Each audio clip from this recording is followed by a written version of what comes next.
Look at this. Naku, grabe. Super lush na. Ayan po ang ating lettuce tree. Lechugas. Look at the dahon. Nakakatuwa, guys. Look at that, oh. Grabe, oh. Wala pong fertilizer kaming ginagamit these days, no?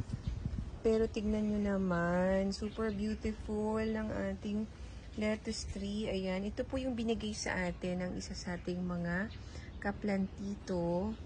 Ayan. Grabe.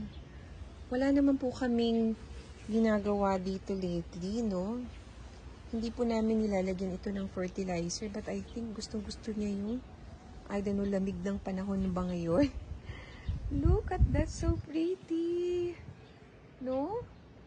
Lovely! Ito, oh. Ayan, ang ganda ng kulay ng dahon. Look at that, guys, oh. Oh.